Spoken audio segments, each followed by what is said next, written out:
Assalamualaikum warahmatullahi wabarakatuh.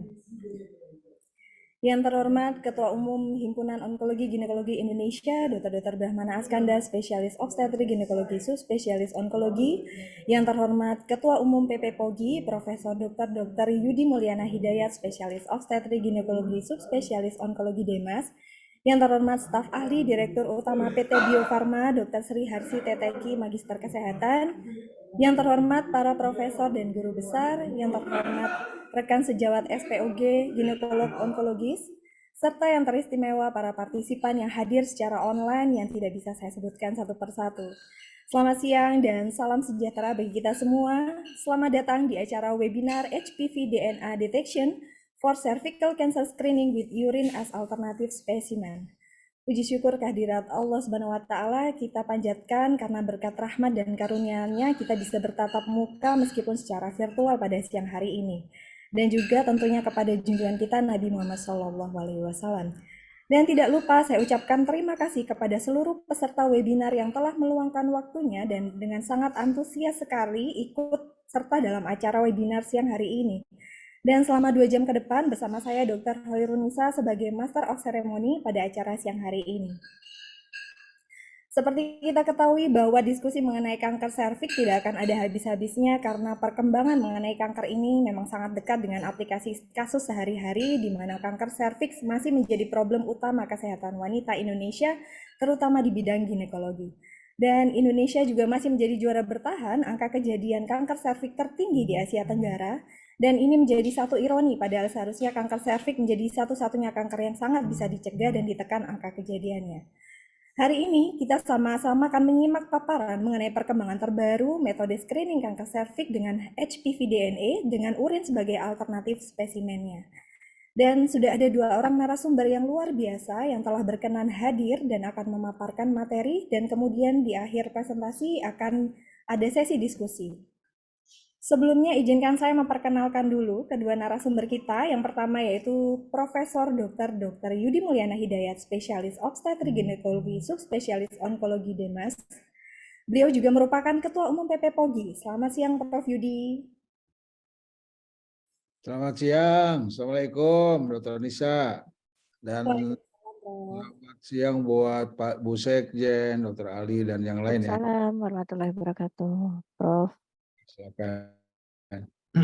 Narasumber kita yang kedua yaitu Profesor Dr. Andriono, Spesialis Obstetri Ginekologi Subspesialis Onkologi. Beliau merupakan Ketua Dewan Penasehat POGI. Selamat siang Prof. Andri. Mungkin Prof. Andri sedang berusaha untuk join ya. Kita tunggu. Baik, nantinya diskusi akan dimoderatori oleh Dr. Brahmana Askandar, Spesialis Obstetri Ginekologi Subspesialis Onkologi. Beliau merupakan Ketua Umum HOGI. Dan ini beliau nanti juga akan menyusul join karena beliau masih ada keperluan yang belum bisa ditinggal. Baik, sebelum memulai acara ada baiknya kita memulai dengan berdoa agar acara siang hari ini berjalan lancar dan mendapat berkah. Hadirin yang berbahagia, marilah kita berdoa menurut kepercayaan masing-masing. Berdoa kami persilahkan.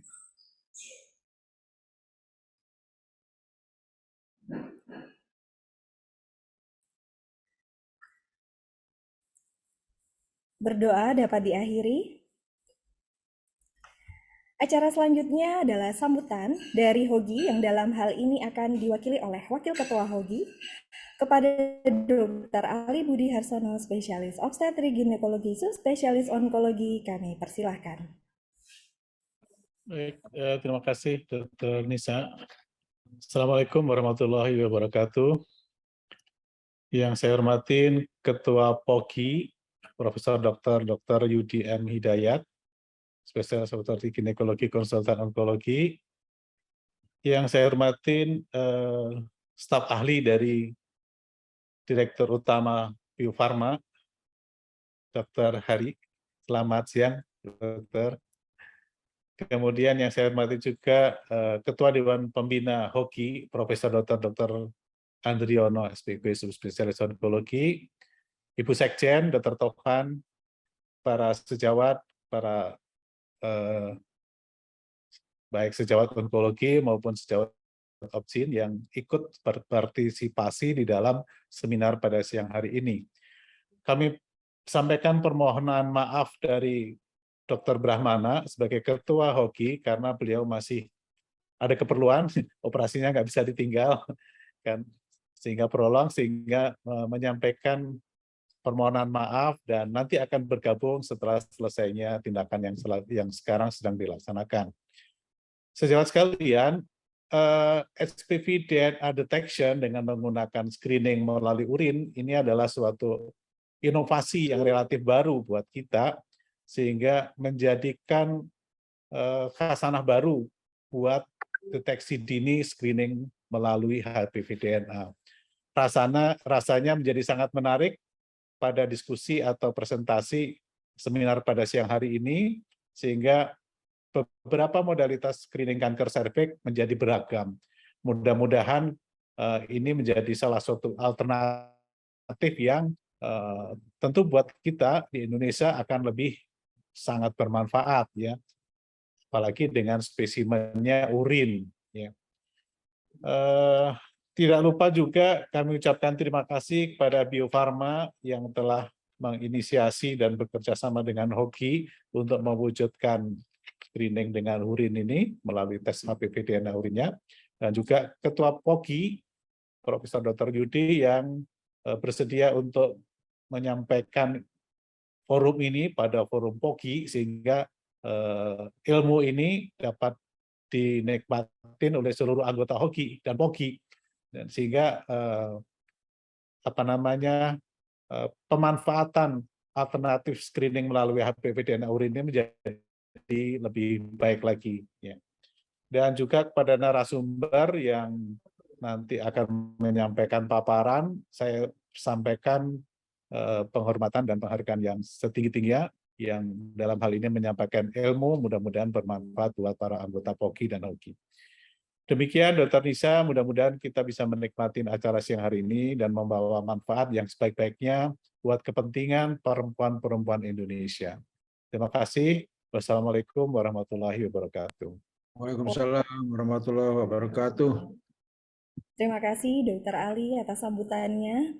Baik, selanjutnya adalah sambutan oleh staf ahli Direktur Utama PT Bio Farma kepada Dr. Sri Harsi Teteki, Magister Kesehatan. Kami persilahkan. Terima kasih, moderator. Assalamualaikum warahmatullahi wabarakatuh.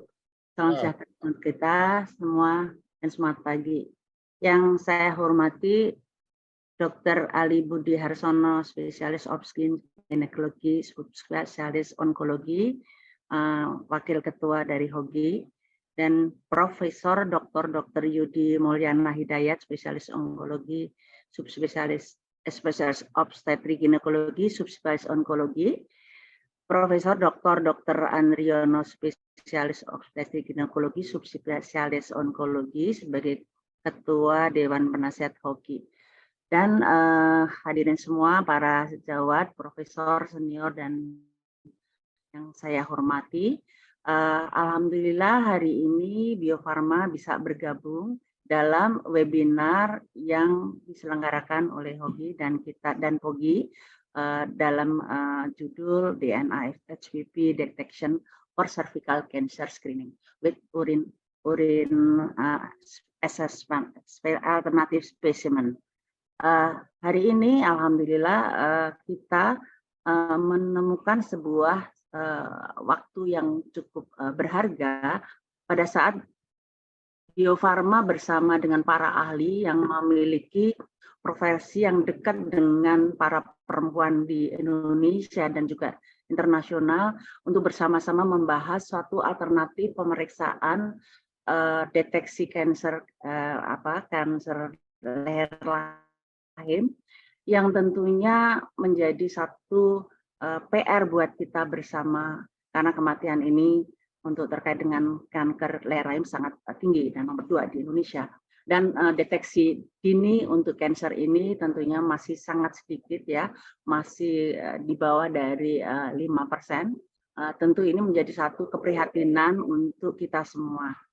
Dalam hal ini kami bersama dengan Nusanti kemarin mencoba memberikan alternatif untuk solusi untuk melakukan riset bersama dengan Prof. Andriono dan RSCM UI Tentunya ini menjadi satu riset yang kemarin menjadi satu kelanjutan dari riset yang sebelumnya dilakukan oleh anak perusahaan dari Bio Farma, yaitu Papros dengan LIB.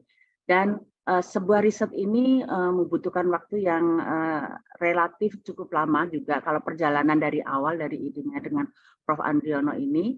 Dan kita berharap apa yang menjadi hasil riset ini bisa bersama-sama didiskusikan dalam forum ilmiah ini, untuk kemudian menjadi peluang kepada para perempuan di Indonesia untuk mau melakukan pemeriksaan deteksi dini kanker secara lebih friendly serta secara lebih ramah untuk bisa kita kenali lebih dini, dan tentunya penanganan lebih lanjutnya akan lebih mudah, dan diharapkan angka kematian dari penyakit ini pun juga akan semakin lebih rendah. Kita bersama-sama dari Bio Farma dengan para ikatan profesi di Indonesia tentu memiliki satu peran yang harus kita pererat berikutnya dengan beberapa riset-riset yang mungkin nanti akan kita lakukan untuk memperkaya dari data-data dari produk ini. Kita berharap juga dari Bio Farma dalam mengedukasi masyarakat untuk memberikan paradigma sehat preventif itu lebih penting daripada upaya-upaya yang bersifat kuratif. Ini adalah tidak bisa kita hanya sendiri yang melakukan. Dan saya yakin para profesor, para teman sejawat sekalian adalah di garda terdepan yang langsung berhubungan dengan edukasi kepada masyarakat umum. Untuk itu, support yang diberikan Bio Farma ini tentu tidak akan berhenti sampai di sini. Mudah-mudahan akan ada beberapa riset-riset lagi yang akan bisa dihilirisasi berikutnya untuk memecahkan apa yang menjadi masalah kesehatan di Indonesia. Dan pada akhirnya arahan dari Presiden Indonesia untuk ketahanan kesehatan Indonesia yang lebih sehat, lebih kuat, dan lebih profesional di bidangnya masing-masing untuk ke depan menuju Indonesia yang lebih maju bisa kita wujudkan bersama-sama di bidang masing-masing. Untuk itu terima kasih sekali lagi. Mudah-mudahan apa yang menjadi komitmen kita bersama untuk selalu melakukan upaya-upaya kesehatan dan lebih baik lagi dalam deteksi dini kanker leher rahim ini bisa kita resonasikan, sosialisasikan ke seluruh anggota POGI dan HOGI dan juga para sahabat dan kerabat sekitarnya. Demikian mungkin yang bisa menjadi salah satu harapan dari Bio Farma. Mudah-mudahan ini pekerjaan yang besar untuk kita bareng-bareng berkolaborasi, bersinergi untuk lebih baik lagi. Wassalamualaikum warahmatullahi wabarakatuh. Waalaikumsalam Assalamualaikum warahmatullahi wabarakatuh. Baik, terima kasih Dokter Sri atas sambutannya. Sebelum kita beranjak ke acara selanjutnya, saya memberitahukan terlebih dahulu bahwa peserta webinar tidak perlu mengisi link absensi karena akan tercatat secara otomatis melalui sistem Zoom. Dan kami mohon maaf bila tidak semua pendaftar webinar bisa join melalui sistem Zoom karena terbatasnya kuota, sehingga webinar ini juga bisa diakses melalui channel YouTube yang linknya kami bagikan di kolom chat. Baiklah, tiba saatnya kita di acara inti, yaitu pemaparan materi oleh para narasumber kita. Yang pertama adalah materi mengenai HPV test as a primary cervical cancer screening test kepada Profesor Dr. Yudi Mulyana Hidayat, spesialis obstetri ginekologi subspesialis onkologi Dimas. Kami persilahkan. Terima kasih Dr. Nisa ya, yang sudah setia menjadi moderator nih oleh Dr. Ali. Kayaknya dipaksa Dr. Nisa terus jadi moderator. Dr. Ali wakil ketua HOGI, Sekjen, Pak Dr. Tovan, guru saya Prof. Andri, dari Bio Farma Dr. Siharsi ya. Kita baru ketemu di sini, Bu. Kemarin kita nggak sempat ketemu ya. Kemudian, iya, Prof. Nggak cukup waktunya ya, Prof. Ya. Tim dari Bio Farma yang sudah bertemu, kemudian teman-teman HOGI, anggota POGI sekalian, ini lumayan yang hadir sampai 270 nih di YouTube ya. Saya diberi tugas, sebetulnya nanti gongnya sih Prof. Andri ya, tentang deteksi HPV. Nah, izinkan slide share ya, Dr. Lisa ya. Silakan, Prof. Udah kelihatan ya nih? Ya. Sudah kelihatan, Prof. Jadi saya sedikit saja akan menyampaikan terkait dengan HPV DNA testing ini. Slideshow, Prof. Ya, oke. Nah, jadi diberi tugas tentang HPV test as primary cervical cancer screening test gitu ya. Kita tahu persis bahwa WHO nih udah setiap tanggal 4 kan selalu mempropose gitu. Ada moto-moto termasuk 2021-2022 kemarin tentang close the care gap gitu. Ini sebetulnya lebih menggambarkan bagaimana ada gap pelayanan cancer gitu ya. Mulai dari screening sampai ke screening ya, deteksi, kemudian treatment pada cervical cancer itu ada gap yang terlalu besar antara negara maju dengan negara berkembang ya, termasuk kita gitu. Nah, harusnya di mana sih kesenjangannya sebetulnya? Kesenjangannya yang paling utama adalah di dalam model screening kita yang terlambat, yang out of date kali ya. Nah, oleh karena itu kita harus sama-sama di sini mencari inovasi-inovasi untuk meningkatkan cakupan deteksi, screening, kemudian vaksin dan termasuk di dalam treatment ya. Nah, ini kemarin saya bawa nih dari BCCOG sebetulnya. Karena BCCOG kemarin cukup menarik, tapi alhamdulillah yang ikut cuma beberapa, sekitar 400 orang, maka sekarang nih 280 lumayan banyak ya. Jadi cakupan screening di Indonesia dengan target WHO ini sangat jauh kita. Ya. Yang kita tahu persis di Indonesia ini baru screening dengan sitologi ataupun dengan IVA. Padahal yang diinginkan oleh WHO adalah HPV testing kan gitu ya Bu Sri. Makanya Bio Farma ini mencari inovasi dengan Dr. Prof. Andri ini mencari inovasi supaya cakupan HPV DNA-nya lebih tinggi lagi di Indonesia gitu. Terus yang kedua juga kita harus sadar betul ketika apakah yang dilaporkan dilaporkan Indonesia itu screening maupun deteksi itu sudah benar datanya atau tidak kan gitu. Karena kita yakin apa yang dilakukan oleh teman-teman di dalam proses pemeriksaan, screening dan lain sebagainya itu tidak dikolek data dengan baik gitu. Mungkin underreported ya, mungkin ya dari data yang dilaporkan secara benar gitu.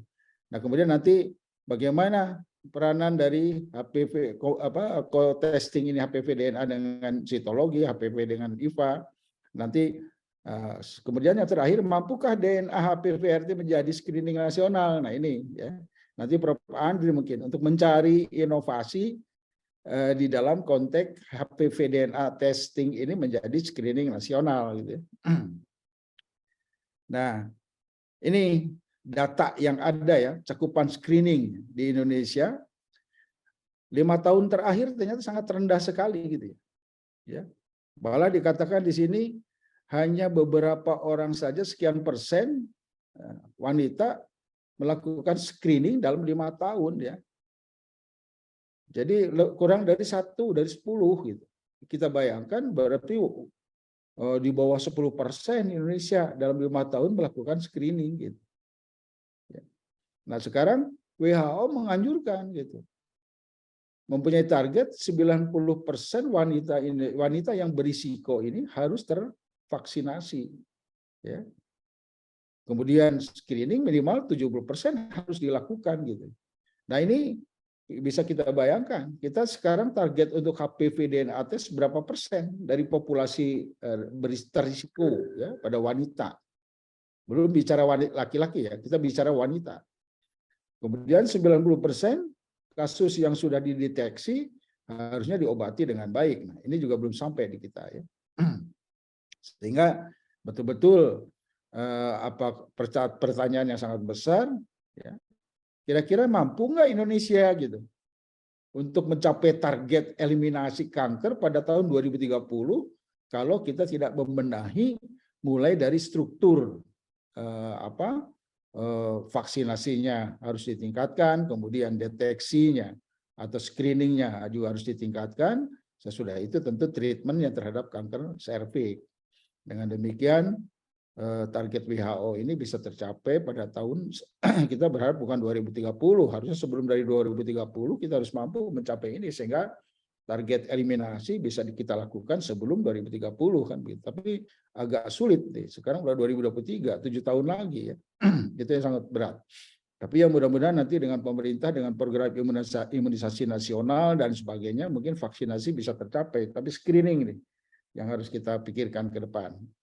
Nah, oleh karena itu para peneliti di Indonesia, apakah itu dari institusi pendidikan ataupun dari company termasuk Bio Farma, selalu berupaya mencari inovasi untuk meningkatkan cakupan deteksi di kanker serviks di Indonesia gitu.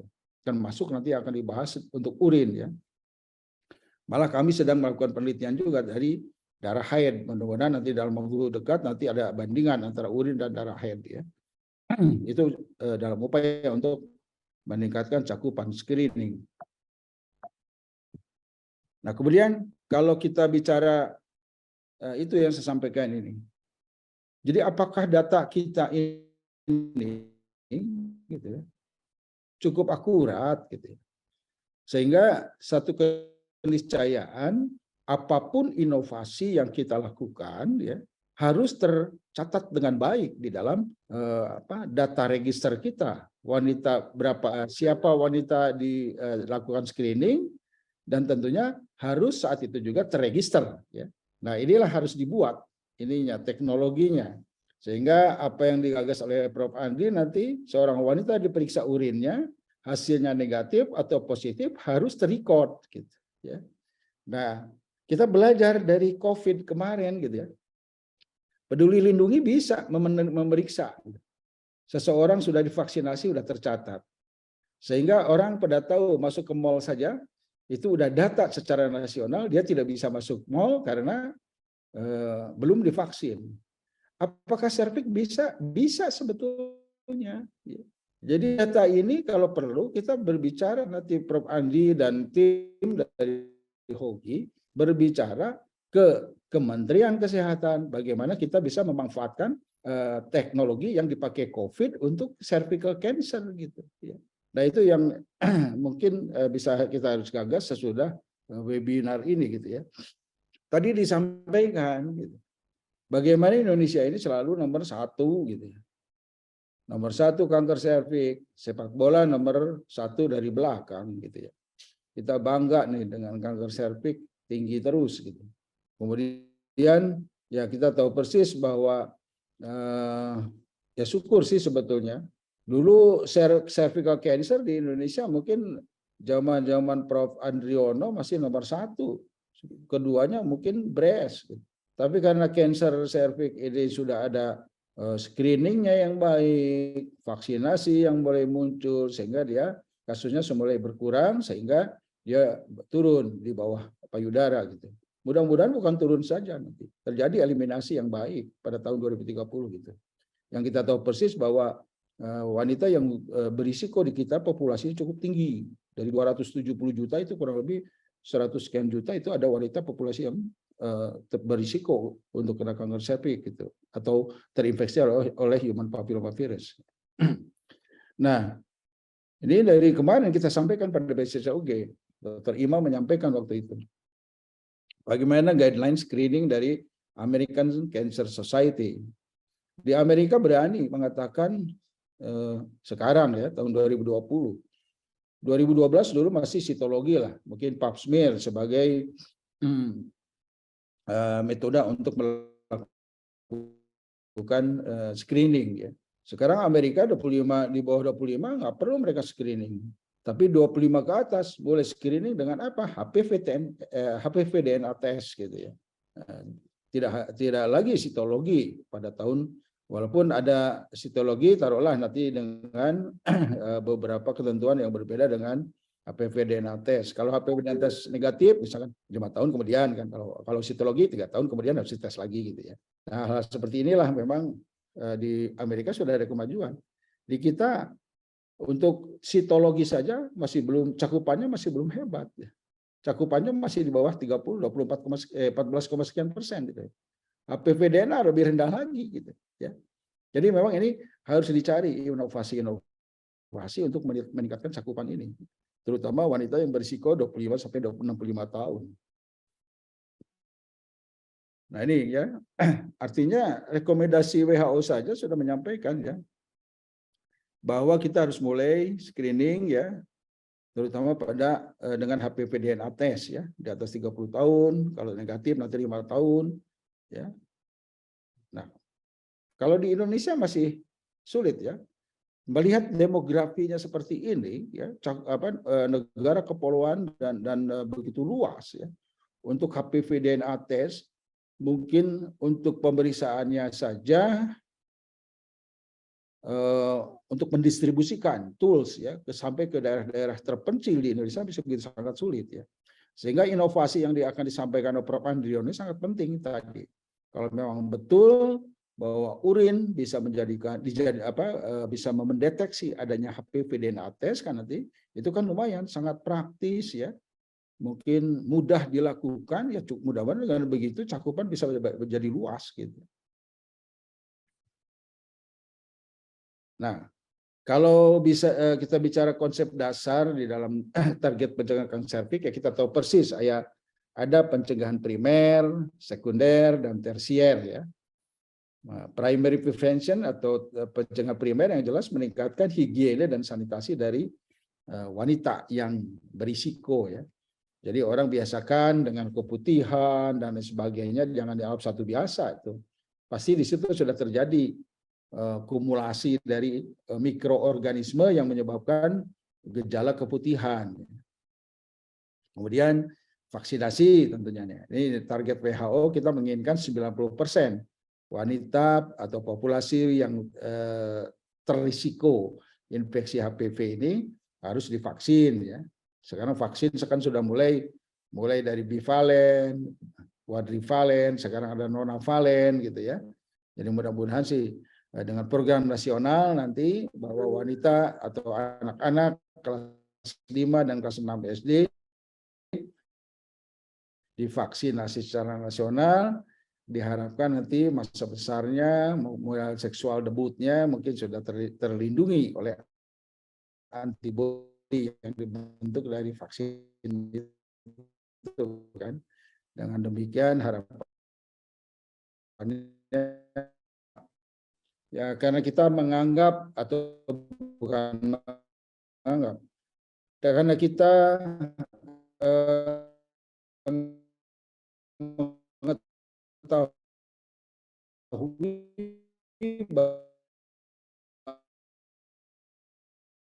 bahwa HPV itu ada prakanker. Nah, kalau kita bisa deteksi ini, ya, yang mudah-mudahan nanti bisa men-treat lebih awal, gitu ya. Nah, infeksi ini bisa dites. Kalau kita masih menggunakan sitologi, pap smear, IVA, tapi apakah mungkin ini HPV DNA tes ini dijadikan screening nasional, gitu? Karena ini yang diharapkan oleh WHO, gitu. Nah, diharapkan memang screening ini mempunyai cakupan 70%. 70% ini bukan sitologi, bukan IVA tes, tapi DNA tes gitu. Ya. Ini yang harus kita sama-sama untuk meningkatkan cakupan ini. Makanya dalam konteks itu sekali lagi Prof. Andriono dan kawan-kawan dari Bio Farma membuat inovasi dengan urin sebagai media untuk tes ini gitu. Ya mudah-mudahan dengan begitu nanti kita bisa deteksi, bisa treat lebih awal. Program eliminasi kanker di Indonesia bisa kita lakukan dengan baik pada tahun 2030 gitu, kira-kira begitu. Nah ini ya, jadi kita coba Hogi telah melakukan upaya ya, Dokter Lela dengan DOIVA-nya dan sebagainya, sampai beberapa teman di Palembang, Dokter Patius juga melakukan itu, Dokter Ali, ada Ivanet, nggak masuk di sini Ivanet. Ivanet kerjasama dengan Telkom University juga sudah kita lakukan ya, dan itu konteksnya dalam upaya untuk meningkatkan cakupan gitu. Sehingga dari beberapa penelitian ini, Hogi membuat satu algoritma ya. Nah sekarang ini contohnya algoritma yang dikeluarkan oleh Pogi dan Hogi. Jadi bahwa setiap wanita ini sebetulnya apa? diupayakan untuk tes DNA HPV ya. Risiko tinggi dites gitu. Sesudah itu baru negatif positif gitu. Kita tahu persis kalaupun positif ya kan belum tentu ada positif belum berarti ada lesi prakanker di situ kan. Sehingga kita harus tahu begitu positif harus dicek dong. Ada nggak lesi prakanker di situ gitu. Kalau ada lesi prakanker ya di treatment gitu. Walaupun HPV DNA positif, kembali sekali lagi ya, walaupun HPV DNA positif, belum tentu ada lesi prakanker. Kalau ada lesi prakanker, ditreat tentunya. Nah inilah untuk mencegah jangan berkembang lesi yang positif ini menjadi kanker. Kalau negatif, ya tentunya nanti akan dilakukan pemeriksaan lebih lanjut ya. Apakah nanti dirujuk untuk melihat lebih lanjut ada atau tidak maksudnya tidak tampak pada saat itu lesi atau akan kita lakukan. Nah hal-hal seperti algoritma ini sebetulnya sudah dibuat oleh HOGI sehingga teman-teman SPOG tinggal menerapkan saja ini. Artinya apa, screening yang paling utama yang kita lakukan adalah HPV DNA dulu gitu. Nah dengan begitu inovasi yang disampaikan oleh Prof. Andri nanti ini bisa dimanfaatkan oleh teman-teman POGI gitu. Karena ini sangat mudah. Bisa dilakukan oleh ibu bangun tidur, periksa periksa kencingnya untuk ini sudah bisa hasilnya. Apakah positif ataupun negatif ya. Mudah-mudahan ini bisa dilaksanakan dengan baik. Nah, memang bisa juga dalam kombinasi seperti ini ya. Co-testing antara HPV DNA tes dengan sitologi atau HPV dengan tes IFA. Salah satu ya. Jadi jangan dua-duanya HPV DNA tes sitologi plus IFA atau sitologi dan IFA, pap smear dengan IFA. Salah satu ya. Jadi jangan membazirkan biaya atau tools dengan pada deteksi kanker cervix ini. Kalau sitologi ya cukup sitologi, kalau IFA ya IFA, kalau sitologi nanti ada sesuatu temuan mungkin dilanjutkan dengan kolposkopi dan sebagainya. Jadi HOGI ini sudah membuat algoritmanya.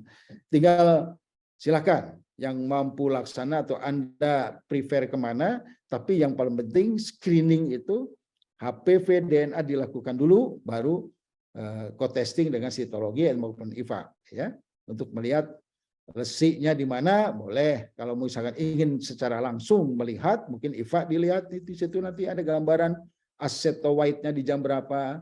Kalau sitologi kita belum tahu di mana dia lesinya gitu, tapi jelas di situ kalau sudah terdapat lesi prakanker dasarnya sitologi, tinggal lihat posisinya di mana gitu ya. Kira-kira begitu ya. Nah, ini bisa dilakukan untuk menurunkan angka kejadian kanker serviks kalau kita menemukan dari prakankernya gitu. Nah, ini ya, jadi inovasi dari HOGI itu sudah cukup banyak dari mulai Prof. Andriono, Prof. Farid dulu ya, dari 2014 sampai sekarang. Kita mudah-mudahan pada 2030 nanti target kita adalah mengeliminasi kanker serviks di Indonesia ini akan tercapai dengan baik. Ya tentunya tes screening HPV DNA ini harus bisa. Tadi WHO menginginkan kan 70% ya. Mudah-mudahan dengan begitu bisa tercapai sehingga bisa tercapai eliminasi kanker serviks pada 2030. Itu saja mungkin yang ingin saya sampaikan, tidak panjang lebar. Yang jelas tadi saya sampaikan HPV dan pap smear mungkin lebih baik ya, lebih superior dibandingkan dengan IFA. Jadi salah satu saja. Dan sekarang untuk primary testing direkomendasikan sebagai sesuai dengan guideline dari WHO sepertinya HPV DNA test ya yang paling dianjurkan. Dan yang paling penting lagi nanti sebaiknya setiap pemeriksaan ini harus terdata dengan baik sehingga betul-betul apa yang kita lakukan bisa memberikan bunyi ya data Indonesia itu seperti ini screeningnya gitu ya. Nah, selama ini kan masih susah. Pasti Prof. Andri pun kalau menanyakan berapa sih cakupan screening HPV DNA di Indonesia masih susah. Tanya ke Dr. Tovan pasti jawabannya A, Dr. Ali B, nanti Dr. Brahmana C. Jadi nggak ada yang sama. Artinya data kita belum valid gitu ya. Demikian dari saya. Tidak panjang lebar. Kemudian nanti yang penting pertanyaan atau diskusi yang banyak. Wassalamualaikum warahmatullahi wabarakatuh. Waalaikumsalam warahmatullahi wabarakatuh. Terima kasih Prof. Yudi atas paparannya luar biasa yang mengenai HPV DNA. Dan tepat waktu selanjutnya adalah materi tentang detection of high-risk human papilloma virus in urine and cervical swab specimen kepada Profesor Dr. Andriono, spesialis obstetrik ginekologi, subspesialis onkologi. Kami persilahkan. Terima kasih, Dokter Moderator. Saya lupa namanya. Tadi Prof. Yudi udah nyebut, melupa. Ya, terima Bu Teki, Prof. Yudi, Dokter Ali, sekarang Dokter Brahmana udah muncul ini. Serta para sejawat sekalian. Assalamualaikum warahmatullahi wabarakatuh. Selamat siang, salam sejahtera untuk kita semua. Waalaikumsalam, Prof. Waalaikumsalam. Waalaikumsalam warahmatullahi wabarakatuh. Alhamdulillah, Pak Ketua udah bergabung nih. Coba terus mana, Lus? Oh, ini dia. Ini.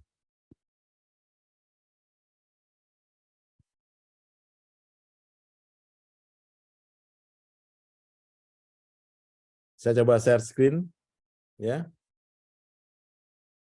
Tentang screening dari HPV melalui urin. Penelitian ini merupakan gabungan dari Bio Farma, LIPI, Papros, dan Divisi Ginekologi Onkologi FKUI. Ya. Tadi Prof. Yudi udah panjang lebar ya, saya nggak perlu ngulang lagi. Saya kira tujuannya adalah mengeliminasi cervical cancer, seperti yang dikatakan Prof. Yudi tadi. Ya, itu jadi tujuan kita. Kita masih mengeliminasi ya, belum meradikalisasi. Kalau radikalisasi 0 berarti. Tapi kalau eliminasi 4 dari 100.000 perempuan menderita kanker serviks, 4 ya. Tapi data kita masih 23 per 100.000 ya. Masih tinggi. Ya. Ini datanya. Jadi kira-kira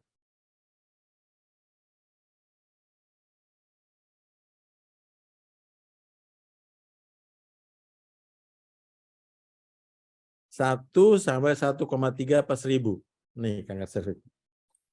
Ya.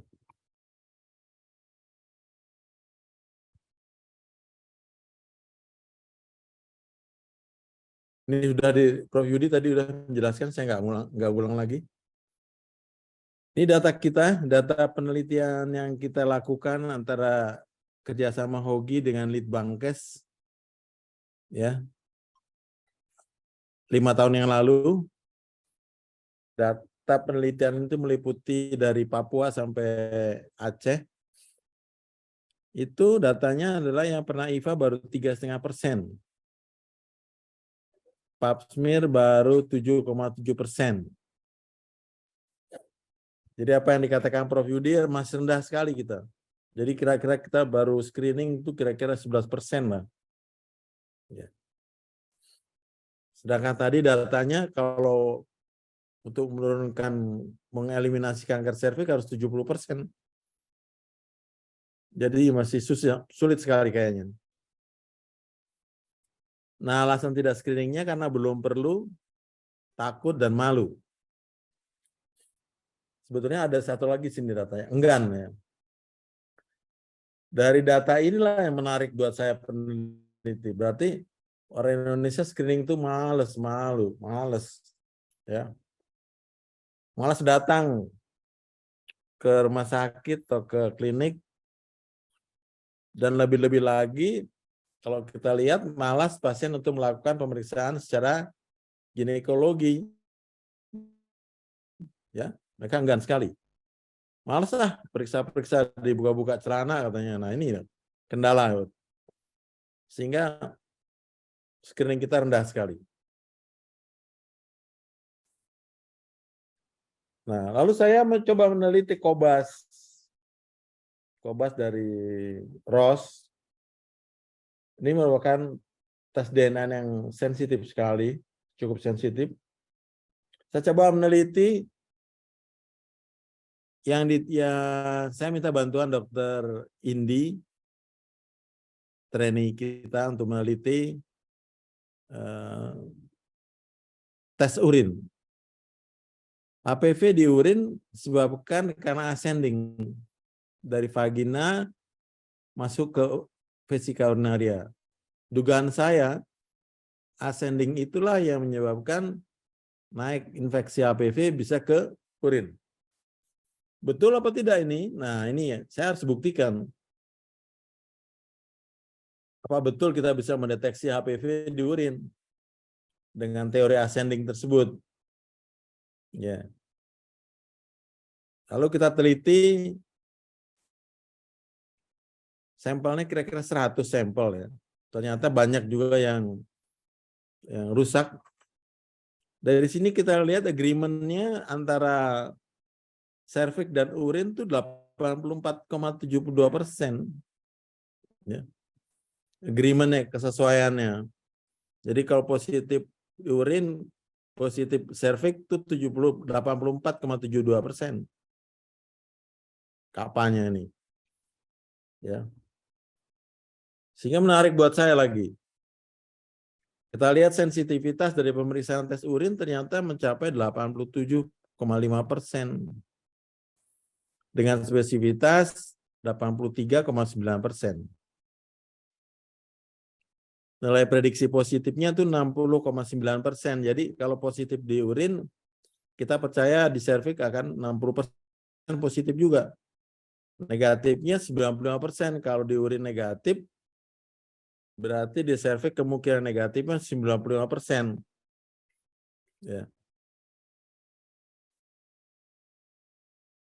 Ini memang agak dalam penelitian terjadi perubahan sebetulnya. Perubahannya tadinya sampelnya urinnya itu sampel pagi bangun tidur, kita rubah jadi sampel sesaat, kapan aja. Ya. Ternyata terjadi perubahan juga. Oleh karena itu, tapi kita lanjut penelitian, ternyata tidak berbeda antara urin pagi dengan urin sewaktu.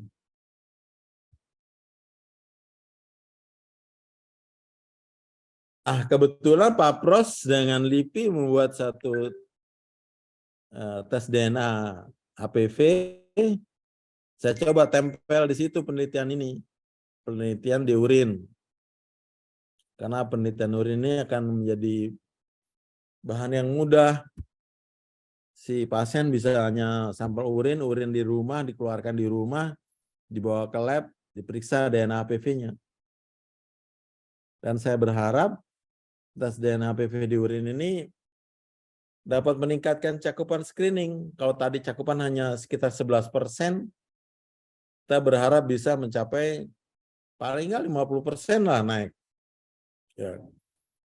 Jadi kendala dari pasien yang malu, segan, malas, ya,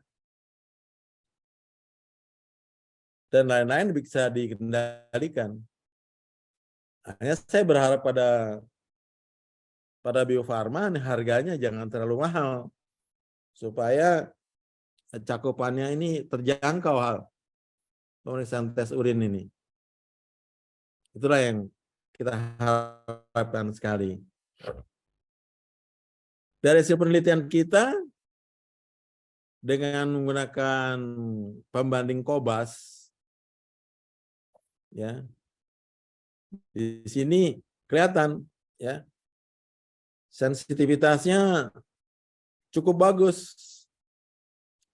Kalau kita bandingkan urin dengan swab serviks itu 80,3%. Ya. Spesifitasnya 99,62%. Positive predictive value-nya 94,64%. Jadi kalau hasilnya positif, 94 benar positif. Kesalahannya 6%, kecil sekali. Negatif predictive value-nya lebih bagus lagi, 98,37%. Artinya kalau negatif, betul-betul negatif, 98% negatif. dengan akurasi 98,13%. Data inilah yang sudah kita laporkan di Bio Farma, dan Bio Farma mencoba mengambil alih teknik data ini untuk dipublikasi dengan harapan tes urin ini bisa sebagai metode screening yang mungkin lebih populer dibandingkan dengan screening yang lain. Kalau kita lihat tes pap smear itu sensitivitasnya 60%, jauh sekali. Tes DNA HPV memang kalau yang hybrid capture sekitar 94%. Ini juga tes yang digunakan oleh Bio Farma, yang kita produk dari Bio Farma ini adalah hybrid capture. Jadi hasilnya positif atau negatif. Kalau positif berarti positif high risk group atau oncogenic tipe, ya, yang sebanyak 15 tipe, ya. 19 tipe nih ya, 19 tipe dibandingkan dengan Cobas yang ini menggunakan 15 tipe. Hasil ini cukup menggembirakan buat saya karena kita dapat mempopulerkan, mensosialisasikan penggunaan urin sebagai tes screening. Nah, inilah yang akan dibebankan pada Bio Farma untuk mencoba memperkenalkan tes ini kepada Kemkes. Kita harapkan Kemkes menerima ini sebagai metode yang perlu dipikirkan untuk program nasional. Saya akan berharap sekali akan mencoba melakukan negosiasi ke Dinas Kesehatan Jakarta.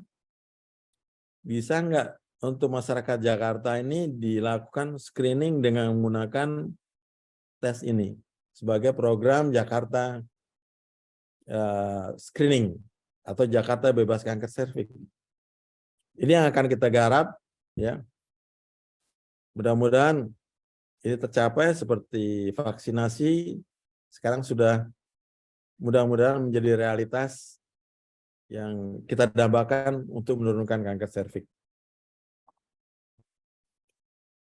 Jadi 2 program kita, imunisasi HPV nasional sudah akan berjalan, tinggal screening nasional.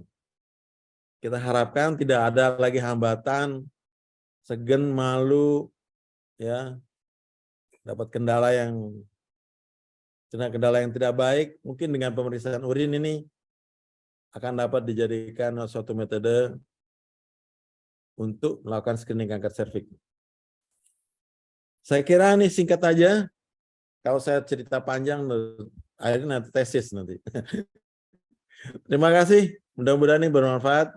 Kalau ada pertanyaan, silakan tanya. Mudah-mudahan saya bisa jawab. Terima kasih. Wassalamualaikum warahmatullahi wabarakatuh. Waalaikumsalam warahmatullahi wabarakatuh. Terima kasih banyak Prof. Andri atas presentasinya. Baiklah, kedua narasumber kita yang luar biasa sudah memaparkan materinya. Yang satu mengenai HPV DNA test untuk screening kanker serviks, dan yang kedua adalah deteksi HPV DNA melalui spesimen urin dan swab serviks. Selanjutnya adalah sesi diskusi, dan selanjutnya akan kami persilahkan kepada moderator untuk memimpin jalannya sesi diskusi. Kepada Dr. Brahmana Askandar, spesialis obstetrik ginekologi subspesialis onkologi, kami persilahkan. Iya, Assalamualaikum warahmatullahi wabarakatuh. Mohon maaf saya terlambat karena operasi memanjang tadi. Prof. Yudi, Prof. Andri, terima kasih paparannya. Mudah-mudahan sangat bermanfaat bagi kita semua. Kalau ada pertanyaan, bisa lewat Q&A atau chat. Ini sudah ada 3 pertanyaan. Yang pertama, Prof. Yudi izin bertanya, kalau langsung dilakukan MRI untuk screening bagaimana ini, Prof? Langsung MRI ini, Prof. Silakan, Prof. Yudi. Terima kasih. Ini dari Dr. Marbaniati ya. Jadi yang jelas begini, Dr. Marbaniati ya, bahwa screening kanker serviks itu kan melihat sel ya. sel yang sudah terinfeksi virus, ya, HPV tentunya penyebabnya. Kemudian ada nggak perubahan sel itu, kan gitu. Perubahan selnya dalam perubahan sangat tingkat seluler gitu, morfologi selnya gitu kan. Mungkin belum ada pembesaran. Gitu. Nah, kalau MRI kan melihat dari secara struktur morfologi gitu ya, dari organ gitu. Ada pembesaran, ada apa, kecuali kalau misalkan nanti ada perkembangan dari MRI ini. Jadi untuk melakukan screening dengan MRI mungkin kurang tepat ya, kurang tepat. Tapi kalau untuk melihat kanker seberapa jauh dia menjalar, boleh MRI itu dilakukan gitu ya. Jadi kembali lagi, ada yang lebih mampu laksana dan tidak terlalu mahal gitu ya dibanding MRI.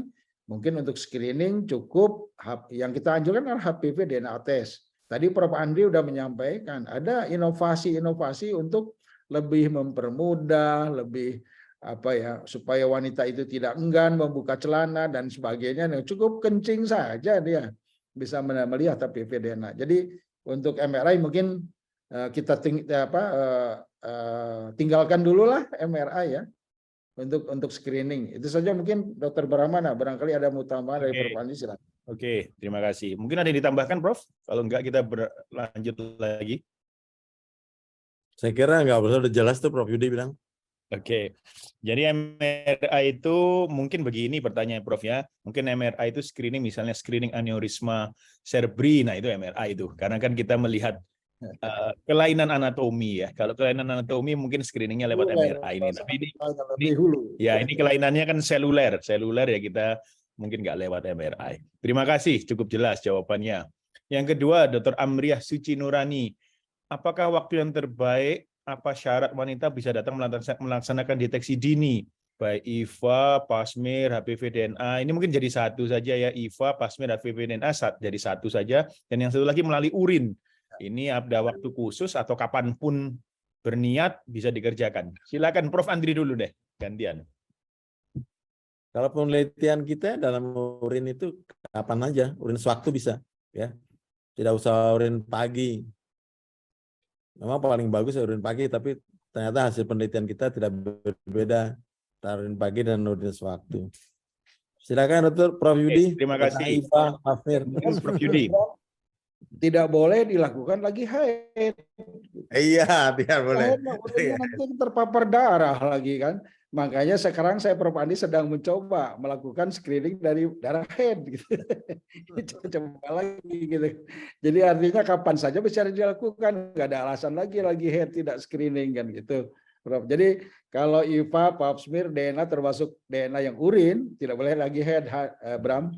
Kalau lagi head nanti payah ngambilnya, susah, merah nanti kencingnya, disangka hematuri nanti. Oke, ya, jadi jawabannya secara singkat, just all the time, asalkan tidak sedang menstruasi. Begitu mungkin secara singkatnya. Terima kasih, Dr. Amriah. Berikutnya, Dr. Yopi Hadi bertanya, sampel urin memang jauh lebih mudah, namun bagaimana mengatasi kendala merasa belum perlu yang dalam paparan Prof. Andi tadi mencapai 48%. Mungkin Prof. Andi saja yang menjawab pertanyaan ini. Silakan. Kesalahan kita adalah waktu membuat kuesioner dari penelitian itu ada istilah belum perlu. Akibatnya mereka banyak mengisi belum perlu, malas gitu ya. Rasanya periksa yang lain. Tapi kita merasakan di lapangan itu kendala utamanya adalah malu untuk periksa ginekologi, itu dia. Sehingga kita harus mencari metode yang pasien tidak perlu buka celana, sebenarnya datang ke klinik segala macam, ya. Jadi mungkin dengan sosialisasi, dengan edukasi yang gencar sekali, mungkin benar-benar mereka menyadari. Toh buktinya vaksin sekarang sudah, mereka mendengar adanya program nasional, itu sekarang pasien untuk melakukan vaksinasi itu banyak sekali, meningkat tajam sekali. Ya. Kalau tadinya mereka ragu-ragu, apalagi waktu dulu tuh ada isu-isu negatif, tapi sekarang dengan mereka sudah mendengar adanya program nasional, sekarang gencar sekali. Bahkan laki-laki sekarang udah mulai ikut-ikutan mau divaksin oleh ibunya, dibawa anak-anak lakinya untuk vaksinasi. Oke, terima kasih Prof. Andri. Jadi begini, screening itu selama ini kanker serviks ya, ada yang sitologi. Sitologi itu ya pap smear, mau yang konvensional, mau yang liquid base, tetapi basisnya adalah sel serviks yang eksfoliatif terkelupas ikut secret cervix. Cuman kendalanya adalah memang harus pas ngambilnya, ektoservix, endoservixnya harus terambil. Tidak bisa self-sampling pap smear itu. Yang kedua, yang bisa self-sampling itu HPV, karena dari secret vagina bisa dilihat tes DNA HPV-nya. Tetapi ada kendala, mungkin lebih praktis lagi kalau lewat urin. Dibuatlah uji coba lewat urin. Jadi ini sebagai alternatif breakthrough, menurut saya alternatif, sambil nanti dilihat perkembangannya ke depan. Terima kasih Prof. Andri. Nah, ini Dr. Marbaniati, umur berapa Prof mulai screening urin? Meskipun urin pun Prof. Yudi, silakan. Prof. Yudi dulu deh, Prof. Yudi. Usia berapa, Prof? Mulai screening kanker serviks? Ya, prinsipnya sih sebetulnya ya kalau secara teori dulu. Tapi kan ini guideline dari American Society itu. Sama guideline dari WHO. Itu mulai kalau HPV DNA 25 tahun ke atas tuh. Kalau negatif, ya itu kan 5 tahun kemudian boleh HPV DNA gitu ya. Tapi kalau sitologi itu di situ 3 tahun kemudian harus dilakukan tes lagi kan gitu. Jadi nggak perlu tiap tahun sebetulnya Dr. Brahmana ya. Tapi mulai dari 30 tahun ya. Tapi ada beberapa teori juga 2 tahun sesudah aktif seksual itu terlalu cepat sih sebetulnya 2 tahun aktif seksual belum tentu HPV sudah mulai ini ya. Tapi mungkin guideline ada yang sudah ada dari American Society sama dari WHO lah kira-kira sebagai patokan 25 tahun ataupun 30 tahun. Mungkin Prof. Andi punya pengalaman lain ya, Dr. Brahmana. Karena dulu zaman saya belajar diajari Prof. Andi 2 tahun secara aktif seksual udah harus mulai screening gitu ya. Apa kini laki-lakinya ada punya HPV jauh, HPV Brahmana gitu dan susah-susah gitu. Oke, Silakan, Prof. ini pertanyaan selanjutnya ini jumlah sampel berapa? Kalau nggak salah dari Bio Farma, Bu Teki kita ambil sampel sekitar 800 lebih ya. Ya Bu Teki ya? Betul, Prof. 680-an. 680. Ya, ya. 680 sampel yang digunakan untuk tes screening ini. Oke. Terus pertanyaan lagi? Ya. Oke, pertanyaan berikutnya dari Dr. Eka Yudina. Vaksin ini tentang vaksin, enggak apa-apa, dia dijawab juga. Tentang vaksinasi bisa dilakukan sampai usia berapa begitu. Silakan Prof. Andri dulu. Jadi vaksinasi ini dari penelitian dilaporkan sampai usia 45. Sampai usia berapa, Prof? Vaksin? Sampai usia 45. Di atas 45 agak menurun dia ininya efektivitasnya. Jadi mulai dari 9 sampai 45, tapi usia yang paling bagus sekali untuk vaksinasi adalah 9 sampai 13 tahun. Oleh karena itu kita menggunakan untuk vaksinasi nasional usia 10 tahun atau SD kelas 5. Ya. Oke, Prof. Dr. Brahmana? Dr. Brahmana bilang timbul nih. Iya, sinyalnya jelek, Prof. Maaf, Prof. Saya ganti sinyal. Oke, jadi vaksinasi itu tadi Prof. Andri bisa mengatakan umur 45 ya. Nah, kemudian ada penelitian membandingkan yang diberikan pada sebelum hubungan seks sama setelah hubungan seks. Yang diberikan sebelum hubungan seks itu proteksinya 90% terhadap kanker serviks. Setelah hubungan seks 50-60%, ya itu faktanya itu. Ya, mungkin bisa membantu ya. Cuman berikutnya silakan Prof. Yudi. Pasti ada yang bertanya, kalau umur 50 tahun perlu nggak divaksin gitu kan? Ya itu baik US, kalau program sih enggak. Kenapa kalau 50 tahun gitu ya? Ektoserviknya itu sudah masuk ke dalam gitu. Insya Allah aman. Human papillomavirus tidak bisa menyerang ya kalau misalkan sudah ektoservik atau maturasi dari serviknya sudah sempurna. Kira-kira begitu ya. Jadi nggak perlu tuh 50 tahun apa di 45 ke atas itu sudah diberikan vaksin. Kalaupun jadi prakanker lama nanti malaikat Ijroil yang meriksanya di sana gitu, keburu mati dia sebelum jadi kanker kayak gitu ya. Kan sering jadi pertanyaan nih Prof. Andri. 50 tahun, 55 perlu divaksin nggak? Boleh saja kalau mau. Kira-kira begitulah. Ya, kira-kira begitu. Kita ini menggugah saja. Ini nggak usah harus dijawab sore hari ini. Misalnya ada perempuan tanya nih, Prof. Yudi, highly educated, orangnya crazy rich nih. Prof. Yudi, saya hanya mau salah satu saja. Saya kalau vaksin, saya nggak mau pasmir. Saya kalau pasmir atau deteksi dini, saya nggak mau vaksin. Milih mana? Nah, itu cuma itu aja. Nggak usah dijawab, tetapi itu menimbulkan pemikiran kita. Ya. Oke, Dr. Hanantia Setiabudi, untuk Prof. Andriono.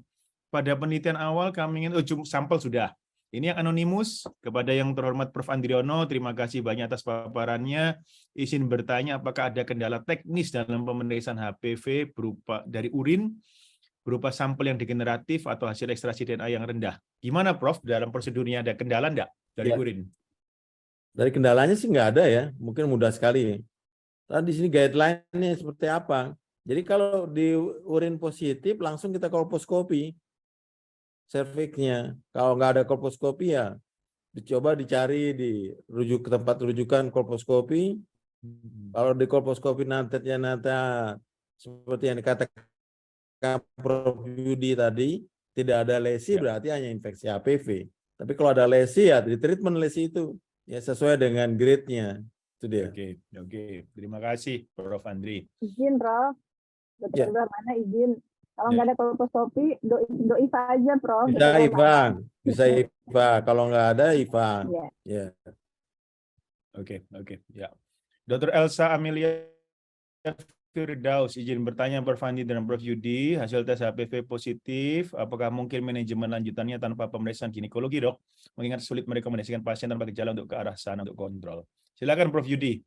Dan apa di cover BPJS? Ini Prof. Yudi juga ahlinya ini. Jadi pemeriksaan urin mungkin tidak pakai pemeriksaan ginekologi, yang inovasi Prof. Andri bagus ya, bisa. Tapi kalau sudah positif harus dilakukan pemeriksaan itu ginekologi. Kalau enggak, untuk apa? Kan supaya deteksi awal aja.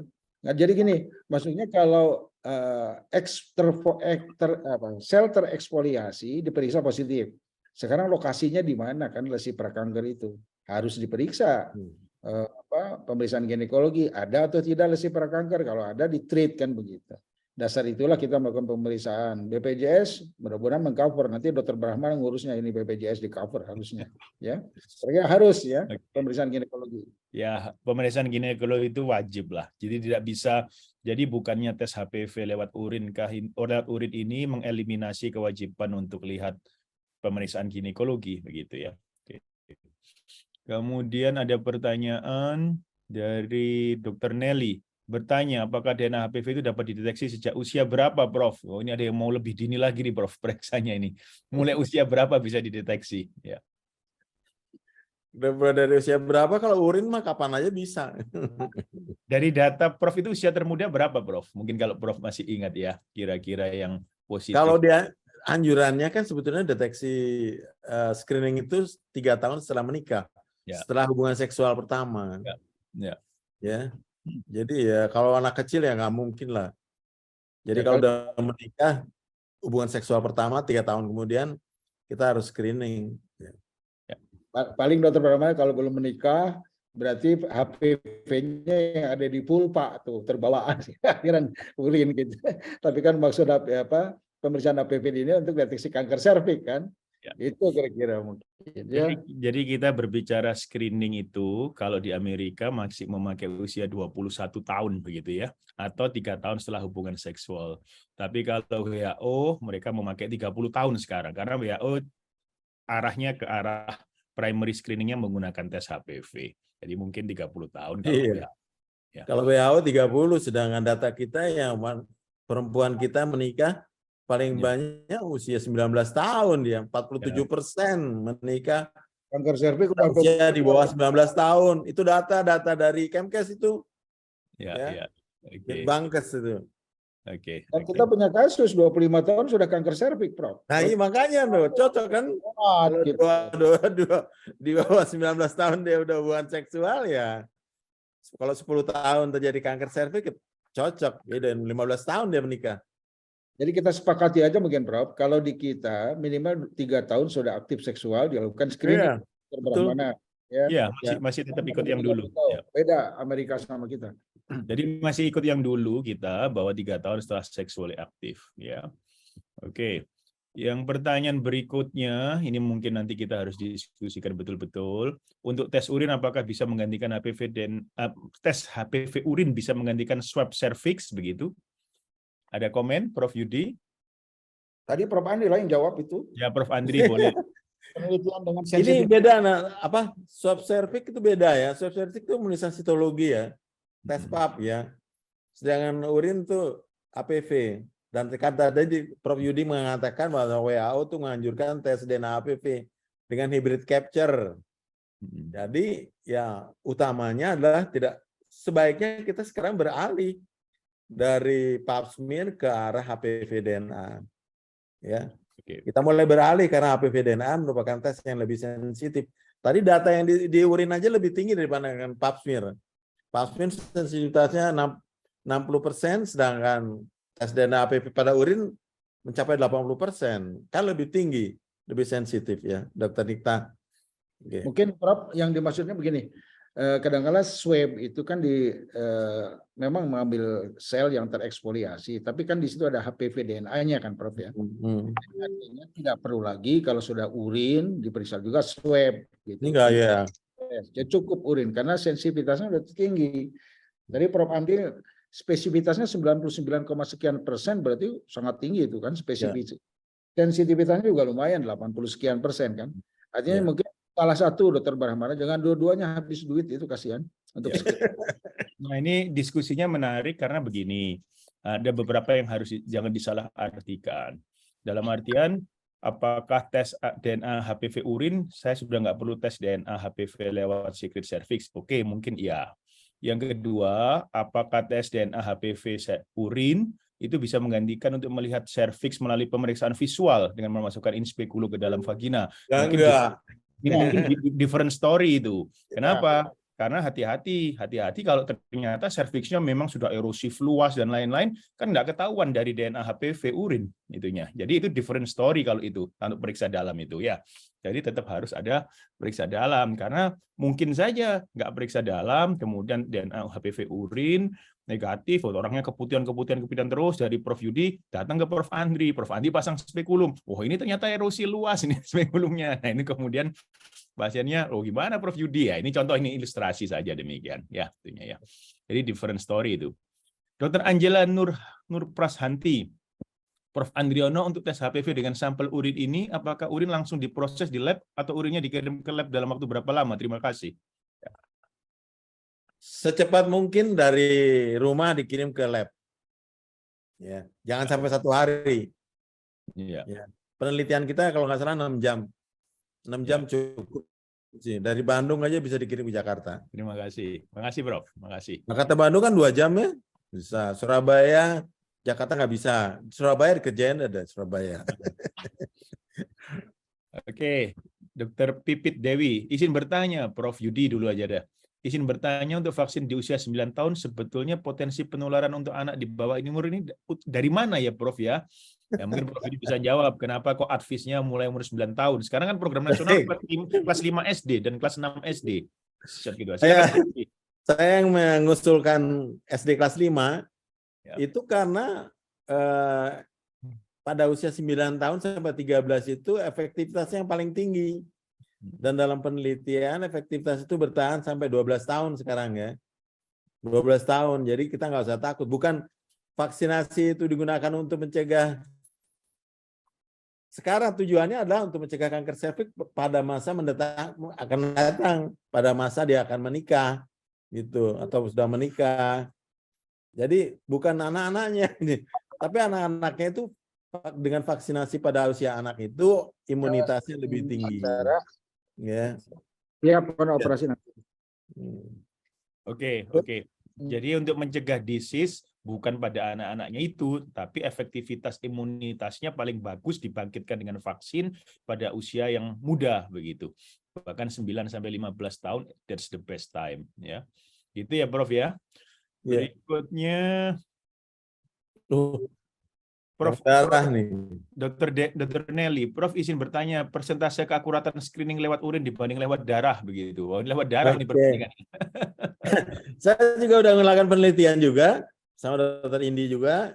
Makanya dicoba di urin sama di darah, ternyata di darah sulit sekali, tidak efektif mendetek infeksi HPV. Atau kita sepakati aja, Prof, bahwa di darah itu karena virus tidak pernah viremia, Yes. jadi sana darah tuh nggak ada. Sulit. Jadi yang di urin saja.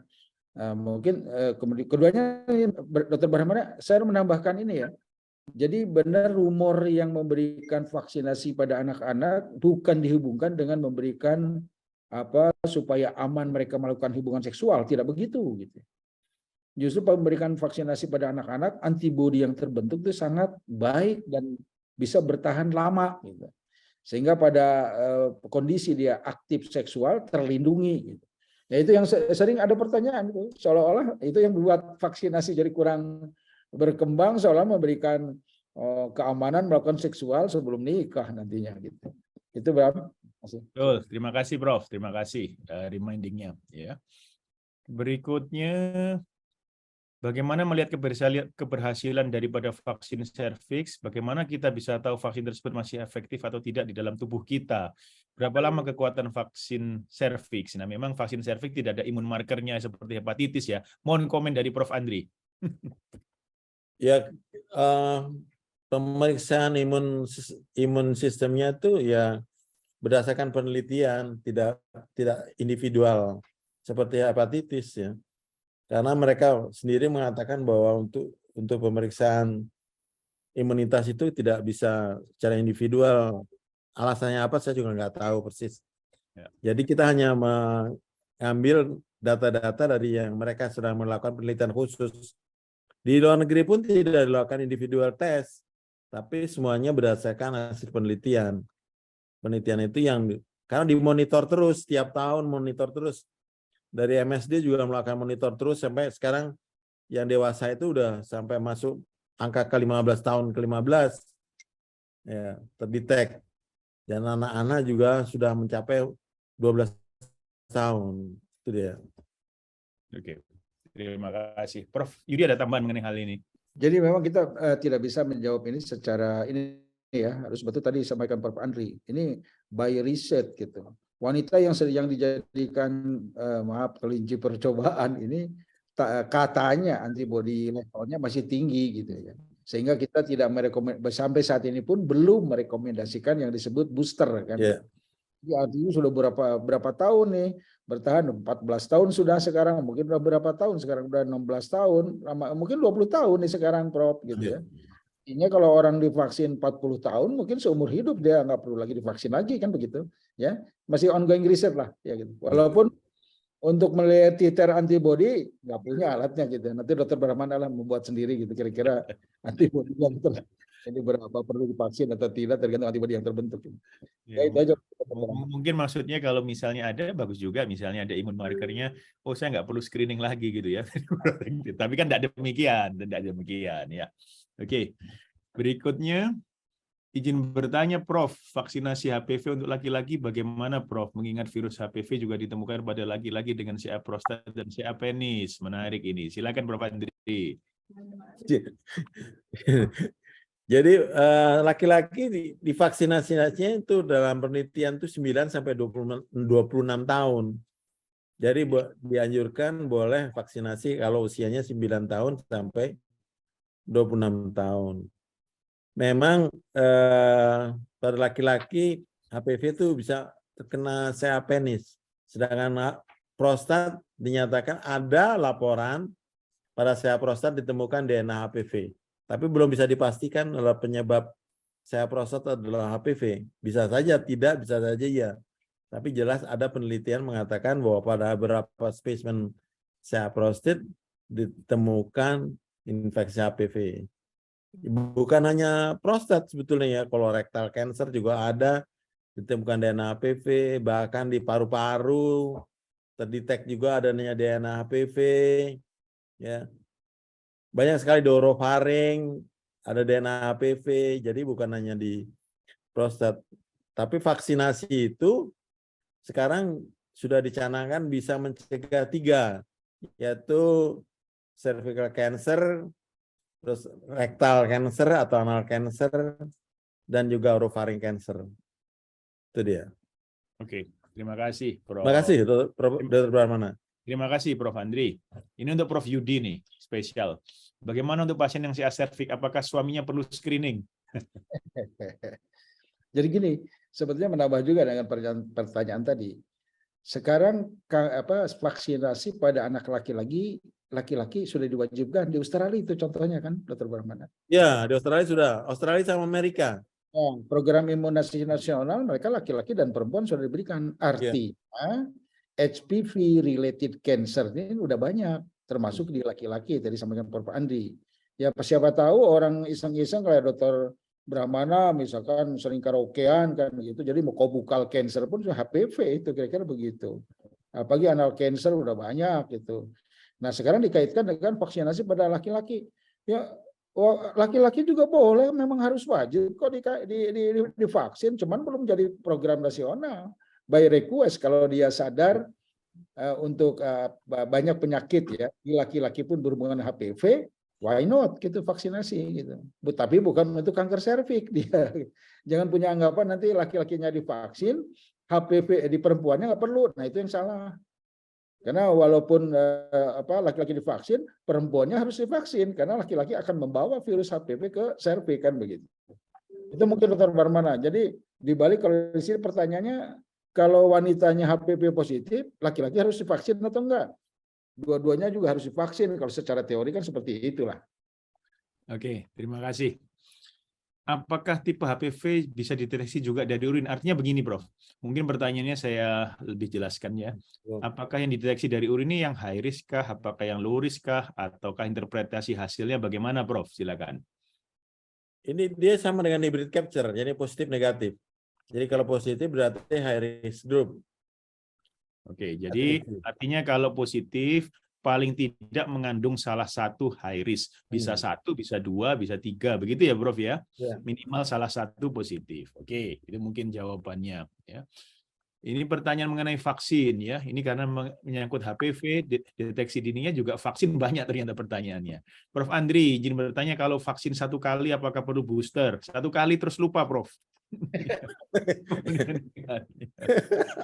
Kali pengen booster, Bang. Kalau anak-anak usia 9 sampai 13 tahun tuh dosisnya 2. Yang pertama dan yang kedua itu maksimal 1 tahun kemudian. Tapi kalau yang di atas usia 14 itu 3 dosis. Tidak bisa 1 dosis, 3 dosis. Ya, kalau isu 1 dosis pada anak-anak itu masih penelitian ya. Saya nggak tahu. Australia katanya sudah mengambil kebijakan 1 dosis ya. Ya. Prof Yudi, tambahan ilmu. Itu yang sampaikan Prof Andi udah pas ya. Cuman gini, maksudnya booster itu kan sebetulnya untuk meningkatkan sel memori ya, sehingga antibodi dia jadi panjang terus. Tapi sudah komplit vaksinasi. Kalau kita 3 kali kan untuk di atas 14 tahun di kita. Jadi artinya kalau vaksinasi belum 3 kali bukan booster namanya. Booster. Melengkapi vaksinasi yang belum selesai gitu kan. Bukan booster namanya. Ya kira-kira begitu Dr. Bram. Oke, terima kasih. Tapi menarik ya, ini menarik karena ilmu itu berkembang terus ya seputar serviks, seputar vaksinnya. Bahkan WHO sudah mewacanakan untuk vaksin itu hanya 1 kali. Begitu ya, Prof ya? Nanti sambil kita lihat efektivitasnya itu, sambil kita tunggu hasilnya. Ya. Belum dipublish kan itu? Ya, belum. Jadi wacana. Jadi kita lihat sama dinamis sekali memang ilmu pengetahuan. Ya. Sudah dipublish beberapa paper, terutama dari India, dari Australia, sudah melaporkan, tetapi belum digong oleh WHO. Ya. Belum digong. Belum. Tapi wacana, Prof. Ya. Iya. Dan tadi Prof Andri mengingatkan kita untuk usia di bawah 15 tahun, vaksinnya kan 2 kali, maksimal 12 bulan. Itu juga ada minimal jaraknya 5 bulan begitu ya. Jadi 2 kali itu bukan sekarang kemudian 2 bulan lagi enggak, tapi minimal 2. Ya. Oke. Dr. Zulkarnain, maaf Prof. Andri, untuk pemeriksaan dengan urin lebih teknis nih. Pemeriksaan dengan urin berapa lama waktu pemeriksaan sejak sampel urin sampai lab preparasi dan sampai PCR-nya diperiksa? Bolehkah menyimpan urin di kulkas suhu maksimal 8 derajat? Tapi harus kulkasnya terpisah nih ya, disimpan urinnya. Kemudian pemeriksaan ini bakal banyak peminat dan lain-lain. Silakan Prof. Andri. Di urin kita disimpan di kulkas belum diteliti ya, belum diteliti. Kita langsung fresh. Kurang Prof. dari Yudi, 6 Prof. Yudi. jam. Salah diminum, ram, disangkanya es urin jadi. Jadi intinya jawabannya tidak periksa di kulkas ya, belum Ya, ada tidak disimpan dulu lah. Belum ada penelitiannya.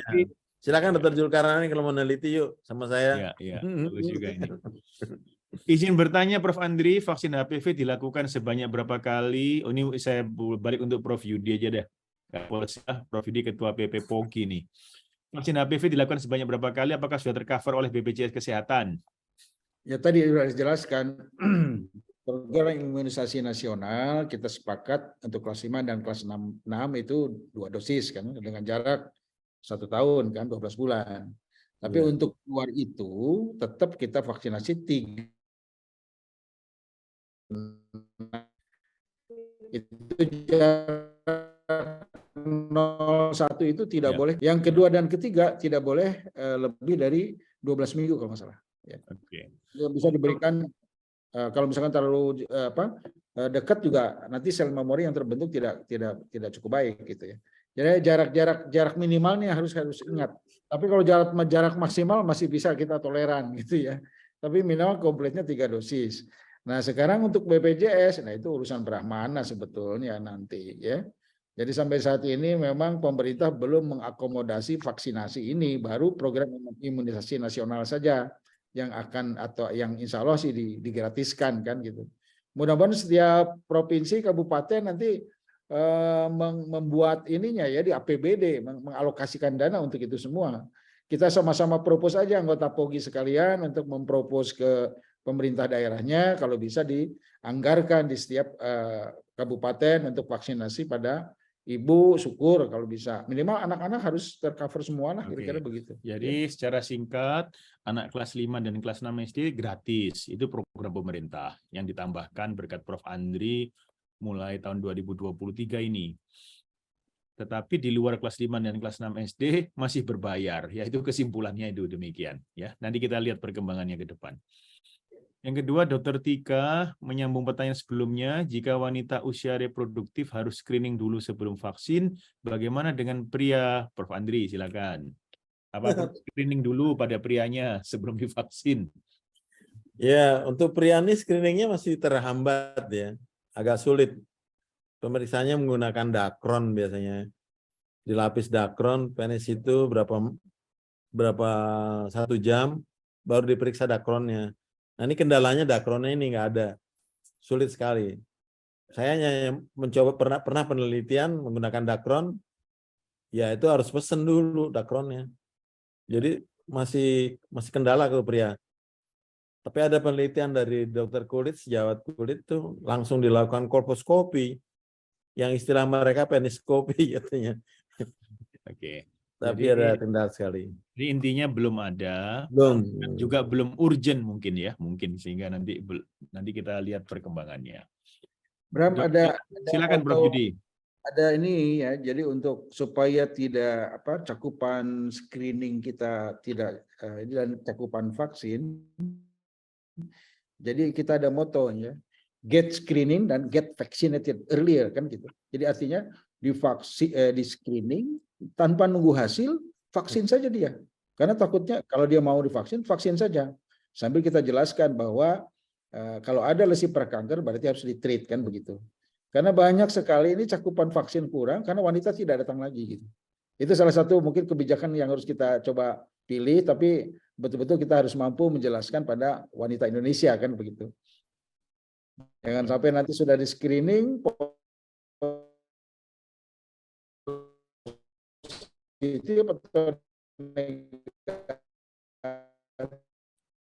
di Indonesia ini ada keengganan ginekolog atau dokter untuk melakukan periksa dalam. Kadang-kadang sering sekali kita pasien di USG aja langsung diagnosnya miom, dioperasi ternyata kanker serviks.